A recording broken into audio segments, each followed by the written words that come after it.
বৃষ্টির তৃতীয় দিনে ওরা বাড়ির ভেতরে এতই কাঁকড়া মেরেছিল যে পেলায়োকে ভিজে একসা উঠোন পেরিয়ে গিয়ে সেগুলোকে সমুদ্রে ছুঁড়ে ফেলে দিতে হয়েছিল। কারণ সারা রাত ধরে নবজাত শিশুটির ছিল জ্বর, আর ওরা ভেবেছিল জ্বরটা হয়েছে ওই পচা বদ গন্ধটার দরুন। মঙ্গলবার থেকেই সারা জগৎ কেমন বিষণ্ণ হয়ে আছে। সমুদ্র আর আকাশ হয়ে উঠেছে একটা ছাইধূসর বস্তু। ওহ, এই দুপুরবেলাতেই আকাশ পুরো অন্ধকার, কিছুই দেখা যাচ্ছে না। হ্যাঁ, উঠোনের পেছন কোণটায় ওটা কি ছটফট করছে? এ কি? এ যে এক বুড়ো, খুবই থুরথুরে বুড়ো, কাদার মধ্যে মুখ গুজে উবুড়ো হয়ে শুয়ে আছে। এ কি? এর যে বিশাল দুটো ডানা রয়েছে! ও মা গো! এলিজেন্দা, ও এলিজেন্দা! এলিজেন্দা তখন অসুস্থ বাচ্চাটির কপালে জলপট্টি দিচ্ছিল, আর পেলায়ও তাকে টেনে নিয়ে গেল উঠোনের পেছন কোণায়। পড়ে থাকা শরীরটার দিকে তাকিয়ে তারা কেমন হতভম্ব হয়ে চুপচাপ দাঁড়িয়ে রইল। বুড়োর পরনে ন্যাকড়া কুড়োনির পোশাক, তার টাক পোড়া চকচকে মাথায় কয়েকটা বিবর্ণ চুল, ফোগলা মুখটায় খুবই কম দাঁত রয়েছে। তার অতিকায় শিকারি পাখির ডানা নোংরা, অর্ধেক পালক খোসা। কে তুমি বাবা? এ কি বলে? এ নিশ্চয় তুফানে উল্টে যাওয়া কোনো ভিনদেশি জাহাজের নাবিক। অথচ তবু তাকে দেখাবার জন্যে ওরা এক পড়শিনীকে ডেকে আনলো। সে নাকি জীবন মৃত্যুর সব গলিগুজিরির হদিস রাখে। তোমরা যে এক মস্ত বড় ভুল করে ফেলেছো। এ যে এক দেবদূত, নিশ্চয় বাচ্চাকে নিয়ে যেতে আসছিল। কিন্তু বেচারা এমনই বুড়ো হাবড়া যে এই মুষল বৃষ্টি তাকে একেবারে পেরে ফেলেছে।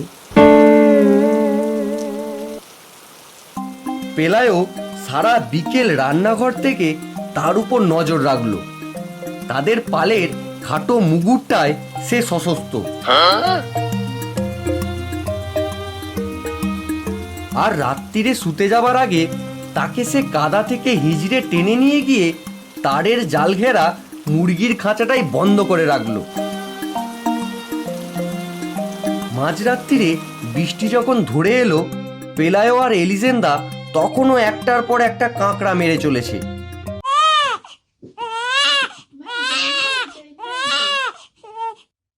বাচ্চাটা জেগে উঠল মস্ত এক খাই খাই নিয়ে। দেখো, বাচ্চাটার গায়ে আর কোনো জ্বর নেই, সবই ওই দেবদূতের জন্য। দেখো, আমরা ওই দেবদূতকে 3 দিনের উপযোগী জল আর খাবার দাবার দিয়ে একটা ভেলায় করে বারদরিয়ায় তার নিয়তির কাছে ছেড়ে দিয়ে আসব। হ্যাঁ, ঠিক বলেছ, তাই করব। কিন্তু উষার প্রথম আলো ফোটা মাত্রই যখন ওরা উঠানে গিয়ে হাজির হলো, ওরা দেখতে পেল পুরো পাড়াটায় মুরগির খাঁচার সামনে দাঁড়িয়ে দেবদূতকে নিয়ে মজা করছে, রঙ্গ তামাশা করছে, ছুঁড়ে ছুঁড়ে তাকে খাবার দিচ্ছে। তাদের কাছে সে যেন এক সার্কাসের জন্তু। সকাল 7টার আগেই পাদ্দে গনসাগা এসে হাজির। এই অদ্ভুত খবরে বেশ শঙ্কিত হয়েই হন্ততন্ত হয়ে তিনি ছুটে এসেছেন। ততক্ষণে ভোরবেলার দর্শকের মতো তত রংবাজ নয় এমন দর্শকরা এসে হাজির হয়েছে। একে সারা জগতের পুরো পিতা নাম দেওয়া উচিত। একে এক 5 তারা সেনাপতির পদে উন্নীত করে দেয়া হোক, যাতে সে সব যুদ্ধ বিগ্রহই জিতে যেতে পারে। যদি পৃথিবীতে কোনো ডানাওয়ালা জাতির জন্ম দেওয়া যায়, তবে সেই জাতিই হবে জ্ঞানী গুণে সবার সেরা, আর তারাই তখন ব্রহ্মাণ্ডের দায়িত্ব নিয়ে নেবে। খাঁচার দরজাটা খোলো, আমি ভিতরে গিয়ে কাছ থেকে লোকটাকে দেখে আসি, ও কি বলতে চায়। হতশ্রী করুণ লোকটাকে তখন ভ্যাবাচাকা খাওয়া মন্ত্রমুগ্ধ মুরগির ছানাগুলোর মধ্যে এক অতিকায় জোড়াজীর্ণ মুরগির মতো দেখাচ্ছিল। সে শুয়ে আছে এক কোণায়, ডানাগুলো সে রোদে শুকাচ্ছে, আর তার চারপাশে ছড়িয়ে আছে ফলের খোসা, উচ্ছিষ্ট সব খাবার দাবার।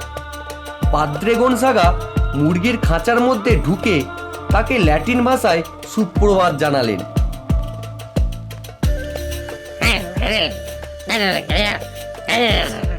হ্যাঁ, এই যে এক জোচ্চোর ফেরেববাজ, এ তো ঈশ্বরের ভাষাই বোঝে না, কিংবা জানেও না কি করে ঈশ্বরের উজির নাজিরদের সম্ভাষণ করতে হয়। কাছ থেকে নজর করলেও বেশি মানুষ মানুষ দেখাচ্ছে। এর গা থেকে বিচ্ছিরি গন্ধও আসছে। এ কি, এর পালকে দেখছি অনেক পোকামাকড় গজিয়েছে, আর বাতাস আসলেও তার পালকগুলো দুলছে। না, দেবদূতের সগর্ব মর্যাদার সঙ্গে তুলনা করা যায় এমন কিছুই এর নেই। তারপর তিনি মুরগির খাঁচা থেকে বেরিয়ে এলেন এবং ছোট্ট একটা কোথাম্বিত আউড়ে কৌতূহলীদের হুঁশিয়ার করে দিলেন। শোনো, যখন সবাই উৎসবে আমোদে মত্ত থাকে, তখন অনেক সময় দেখা গেছে অতি সাধারণ বেশ ধারণ করে শয়তান এসে আমাদের ল্যাং মেরে ফেলেছে। আচ্ছা দেখো, উড়োজাহাজেরও ডানা আছে আর বাজ পাখিরও ডানা আছে, তাই বলে কি দুটোই একই? তেমনি ডানা আছে বলেই তাকে দেবদূত বলে দেওয়া একেবারেই ভুল কথা।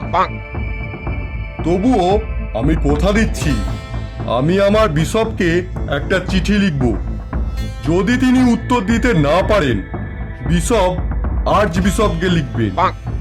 আর্চ বিশপও যদি এই ব্যক্তির প্রকৃত পরিচয় না জানতে পারেন, তবে সর্বোচ্চ মহান্ত তার কাছে চিঠি লেখা হবে, যাতে উচ্চতম আদালত থেকে সর্বাধিনায়কের চূড়ান্ত রায়টি পাওয়া যায়।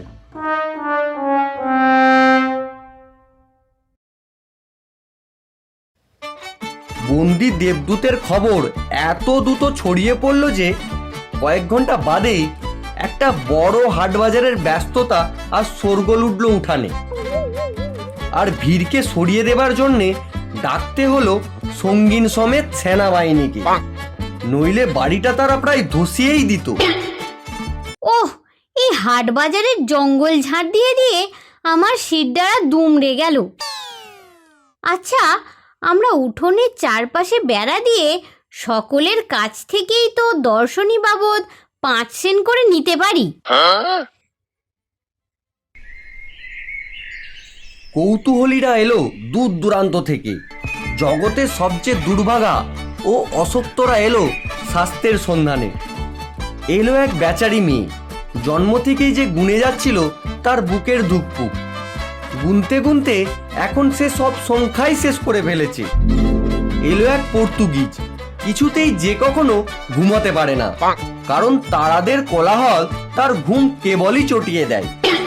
এলো এক ঘুমে হাঁটা লোক, যে দিনে জেগে থাকা অবস্থায় যা যা করেছে সে রাত্রিরে ঘুমের ঘরে ওঠে সব গুবলেট করে দেয়। আরো কত কত দর্শনার্থী এলো। এই হাজার ক্লান্তিতেও পেলায়ো ও এলিজেন্ডা সুখীই ছিল, কারণ হপ্তা শেষ হওয়ার আগেই তারা তাদের সব ঘরগুলো টাকা কড়িতে ভর্তি করেছে। কিন্তু এই দেবদূতই ছিল একমাত্র যে তার নিজের এই হুলুস থুলুস নাট্যে কোনো ভূমিকাই নেয়নি। সে কেবলমাত্র একটু আরাম করতে পাবে তারই চেষ্টায় সে সারা সময় কাটাতো। তেলের বাতি বা উপাসনার মোমবাতিগুলোর নারকীয় জ্বালায় আর উত্তাপে তার মাথা খারাপ হওয়ার জো। সেই পরম জ্ঞানী পরশিনীর কোথায় প্রথম দিকে তাকে ন্যাপথলিন খাওয়াবারও চেষ্টা করা হয়েছিল, ওটাই নাকি দেবদূতের প্রধান খাবার। কিন্তু সে ওসব ফিরিয়ে দিয়েছে, এমনকি ফিরিয়ে দিয়েছে পোপের ভোজ। পাপিতাপিদের প্রায়শ্চিত্ত করবার জন্যে মানত করে যেসব ভুড়ি ভোজ এনেছিল সব ফিরিয়ে দিয়েছিল। সে যে কেবল বেগুন ভর্তা ছাড়া আর কিছুই খায় না। সে দেবদূত বলে নাকি ফোগলা দাঁতের এক থুতথুরে বুড়ো বলে, সেটা কেউই বুঝে উঠতে পারেনি। তবে একমাত্র অতিপাকিত শক্তি মনে হলো তার ধৈর্য। তার ডানায় যে সমস্ত পোকামাকড় গজিয়ে উঠেছিল সেগুলোর খোঁজে মুরগিরা ঠোকরাতো, পঙ্গুরা তার পালক ছিঁড়ে নিত ফুটো অঙ্গগুলোই ছোঁয়াবার জন্যে। এমনকি সবচেয়ে দয়াধর্ম লোকগুলো তাকে তাক করে ঢিল ছুড়ত, যাতে সে একবার দাঁড়ালে তাকে কেমন দেখতে লাগে দেখার জন্য। তাতেও কিন্তু সে শান্তই থাকতো। এতক্ষণ ধরে ঝুম মেরে পড়ে আছে, দেবদূত কি মরেই গেল? দাঁড়াও দাঁড়াও, দেখছি। বলদের গায়ে মার্কা দেওয়ার তপ্ত লোহা গরম করে তার একপাশে ছ্যাঁকা দেয়া হলো।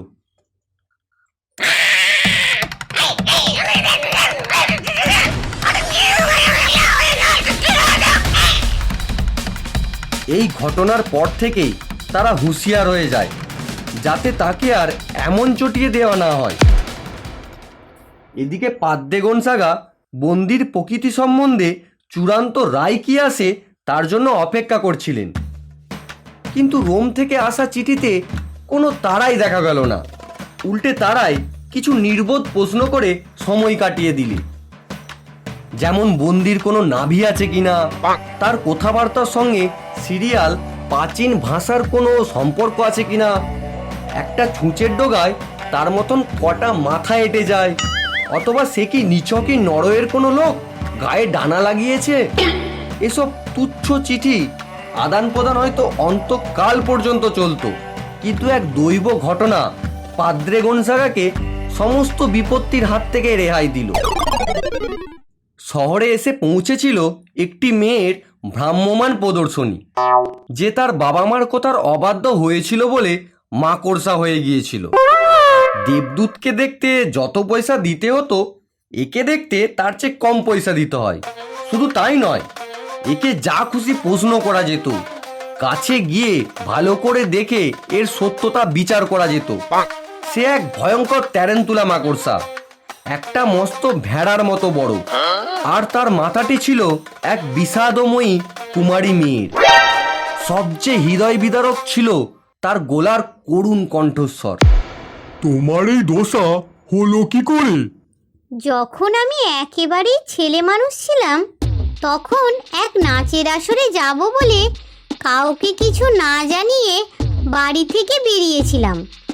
আর অনুমতি না নিয়ে সারা রাত ধরে নাচবার পর আমি যখন এক বনের মধ্য দিয়ে বাড়ি ফিরছিলাম, তখন এক ভয়ঙ্কর বজ্রপাত আকাশকে দুই ভাগে ফেলে দিয়েছিল, আর ফাটলের মধ্য দিয়ে নেমে এসেছিল জ্বলন্ত গন্ধকের এক বিদ্যুৎ শিখা, যা আমাকে বদলে দিয়েছিল এক আজব মাকড়সায়। তুমি কিভাবে কি খাও? যাদের মনে দয়া দাক্ষিণ্য আছে তারা আমার মুখে মাংসের বড়া ছুঁড়ে দেয়।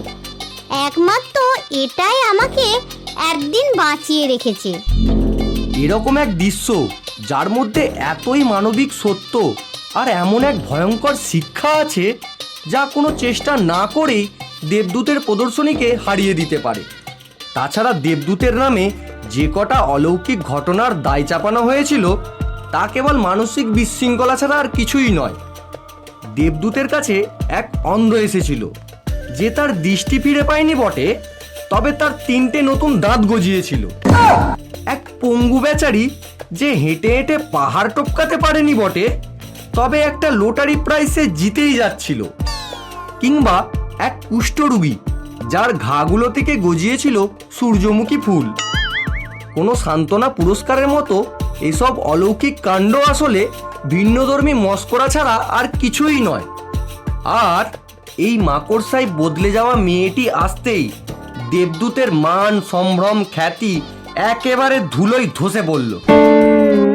আর পাদ্দে গনসাগাও তার অনিদ্রা রোগ থেকে চিরকালের মতো রেহাই পেয়ে গেলেন। পেলায়োদের উঠানো সেই আগের মতো ফাঁকা হয়ে গেল। তাতে অবশ্য তাদের বিলাপ করার কোনো কারণই ছিল না।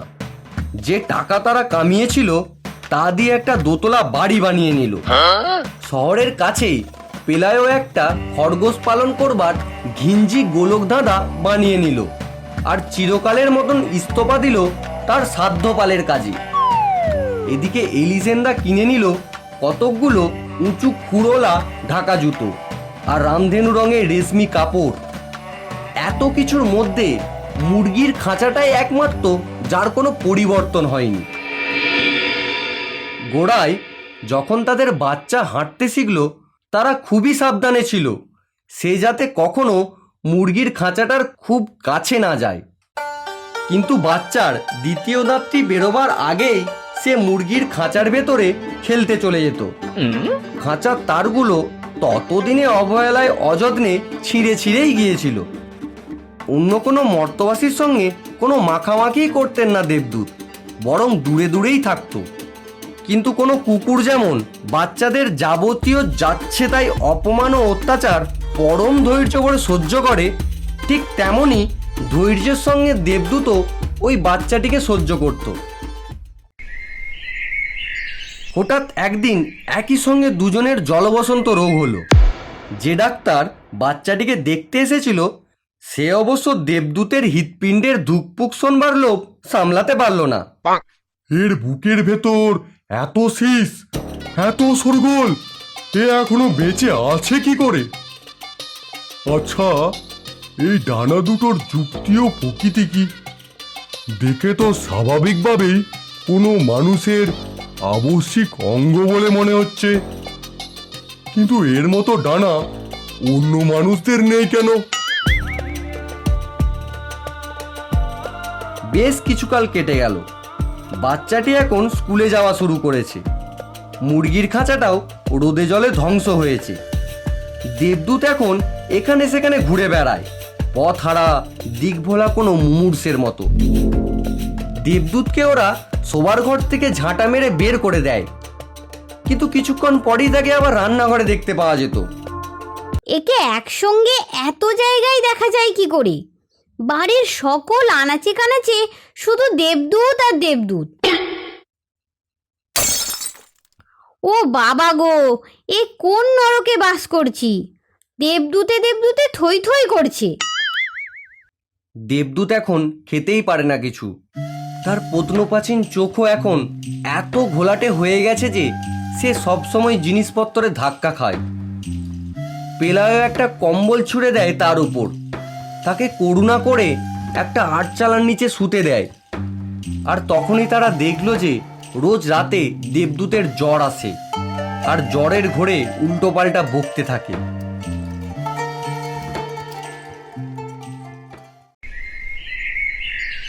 এ দেবদূত তো মরতে বসেছে।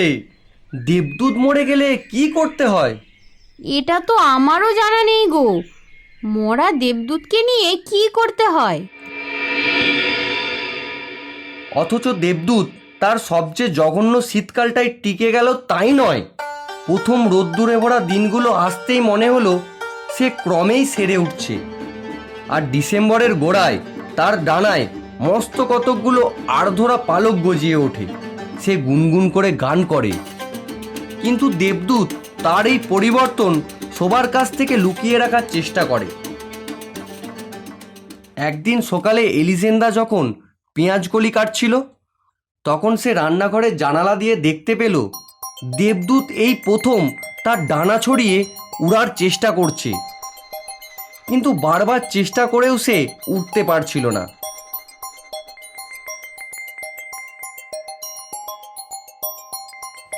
অনেক চেষ্টা করে নড়বড়েভাবে সে একটু উপরে উঠতে পারল। এলিজেন্দা দেখতে পেল দেবদূত এখন বাড়িগুলোর উপর দিয়ে উড়ে যাচ্ছে। কোনো রকমে সে নিজেকে হাওয়ার সঙ্গে ধরে রেখেছে।